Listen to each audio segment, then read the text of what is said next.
How you doing?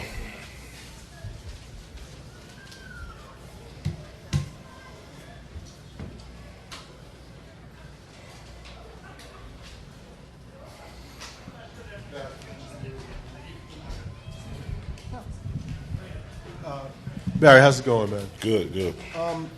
Barry, once Jason gets out there and can do everything, this guy is a really outstanding pass rusher. I mean, he's going to bring a lot to this defense, isn't he?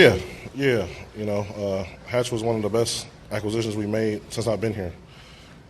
He has a real unique skill set, and I think that's what our defense this year is makes it better than in years past. It's really going to utilize everybody's strengths. Everybody's skill sets will be optimized. So a guy like Hatch is going to be rushing, getting up the field.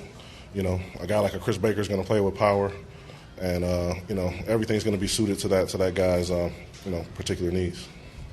Barry, how do you feel? When were you cleared, and are you practicing without any limitations right now? Yeah, I'm fine. I'm 100%. Realistically, I probably could have did some team stuff in OTAs, but it just wasn't pressing. So I spent the whole month off training as if I was 100%, and I am. Are you kind of glad that you got it taken care of now, and it's not something you don't have to worry about now going forward and managing things? Oh, yeah. I'm glad we did it right when we did it. You try and be a tough guy. You want to play through everything. I probably could have played through it, but, now I'm extremely happy and I'm extremely excited.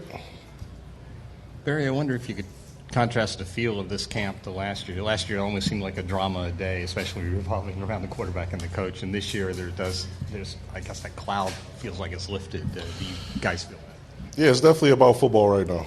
It's definitely about football, and that's it. We're not in the headlines. I don't see us on the Sports Center ticker at the bottom every day. It's a good feeling to just be focused on football, focused on getting better, and only fielding questions about players and their activities on the field. So that's a good thing. But with success comes scrutiny. So we had a successful year the year before. There was expectations. So we want to play to a level where there are expectations, and we do, cause a buzz. So right now we're enjoying being under the radar, being an underdog. But hopefully by the end of the year we are the opening story on SportsCenter. Barry, in terms of intensity and contact, especially in team drills, how does this compare to last year, maybe the year before? It may be a little bit more physical this year. We're going to be in full pads more often.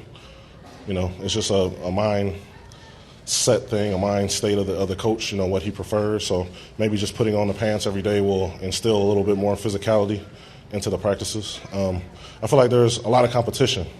Even with the returners that we have, we still feel like there's a lot of competition. Has preached that to us from day one. Unlike a lot of years, he doesn't know who's going to make the team. He definitely doesn't know who's going to start. So that breeds competition, and that breeds intensity in practice. So, I think guys are flying around and playing very physical. This is Coach Gruden's first head coaching job before he was an offensive coordinator. I'm just wondering how he's doing as far as controlling the defense. Now that he's not just focused on the offense, he's got to focus on the whole team. Well, honestly, I think he's letting us play defense. He's not being biased. Most offensive coaches are biased, but I don't think he's being biased. He's just letting Has run the deal. And, we brought in some more assistant coaches, and we got some great defensive minds. So I don't think he needs to micromanage everything. I think the great head coaches let their assistants, let their coordinators, let their players police themselves. So that's what I've seen so far, and I'm excited about it. Just to follow up real quick, you said bias. What do you mean as far as offensive coaches biasing his defense? Oh, I mean, if it's 3rd and 2 in the drill and the guy gets tagged at the line of scrimmage, it's going to be a first down. It's just the ball's going to keep moving. And to move the ball drill, they're going to end up in the red zone somehow, some way. And if it's an interception on the first play, he's liable to say, line it up again, let's start again. A good job, defense. But today we got a pick, and, the twos came up after D-Hall got his pick. So that was a good sight. And, I think everybody loves Jay right now. But when the bullets start flying, and you take that loss, that's when everybody's true character comes out. So, it's all good feelings right now, and hopefully we can keep those feelings. You just talked about he's not micromanaging Has. Mm-hmm. And without going at anybody else. Mm-hmm. But the reality is, it was known that Has didn't get a chance to do all the things as he would have liked to have done them all the time. And with Jay, do you get the sense that Jay's going to let him be the coordinator he wants to be? Yeah, man, you have to ask Haz about the past, but as far as now, I definitely see Jay giving him the reins, and Coach Gruden is good at that. He's like one of the guys. He's got extremely high expectations. When it's not right, you're going to get in that team meeting room and he's going to show everybody that it's not right. But until then, he's going to let you do you, let you be a professional, and let you have personal accountability. So I think that's what everybody wants, from players all through coaches. And, he's a great offensive mind. He's obviously going to be slanted that way as far as his time. And it seems like, we have Coach Hazard, Coach Burney's been around forever. Raheem has been a head coach. We have so many great coaches on the defensive side of the ball that I don't think we need, the head coach at all. Last year, obviously not what you guys are hoping for in terms of results. But, you want to learn from it, I guess, but you don't want to dwell on it. Is there kind of a balancing act in there to kind of, keep that as motivation but still move forward? Absolutely. Absolutely. We reference last year all the time, because we, believe it or not, we did some positive things last year, even defensively. We had some good snaps.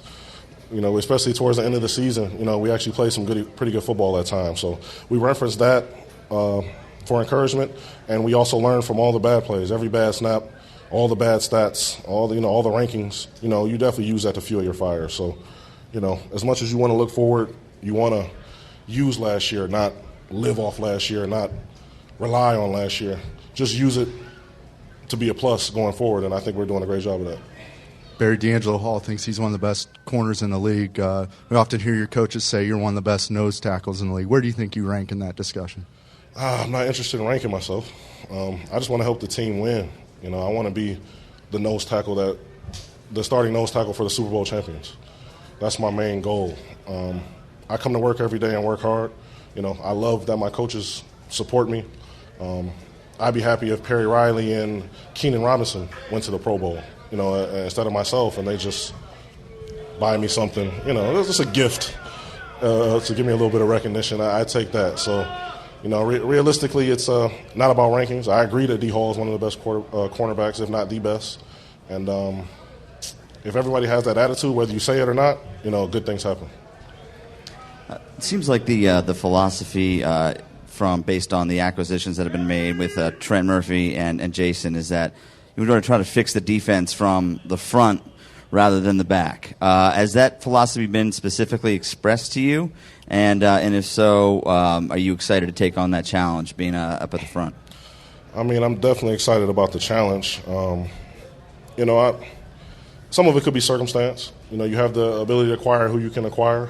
When you get a chance to take a Jason Hatcher from the Cowboys, you take him, 10 times out of 10. So, and Trent has been a good pickup too. So if you don't play well up front, you can't be good on defense. That's just tried and true. It's been like that since the first days. So, we definitely take that responsibility. Pass rush is what's been talked about, but realistically, if you don't stop the run, you'll never rush the passer because teams will run the ball down your throat. So we got to focus on that first, being physical, stopping the run, and then we'll have fun on a third and long. Do you feel like, though, with the new talent you have, that if you guys are more successful up front, you're really going to help the guys in the secondary?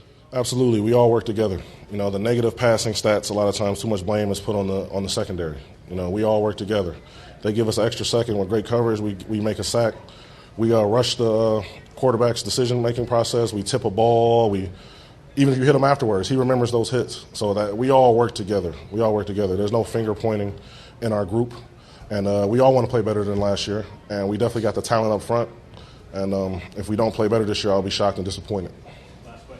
He's going to do talking to Hatcher. He said he's going to be doing a lot of the same things that he did in Dallas. Is that going to change what you're doing, particularly in nickel situations? Oh man, you want me to open the playbook up and give you a PowerPoint here? I don't think a coach would appreciate that.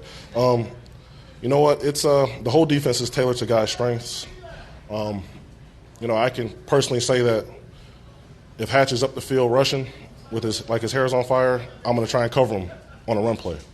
I'm going to try and cover him on a QB scramble. So without giving away too much, I'm going to let him do what he does, and I'm going to try and make him right, make the defense work.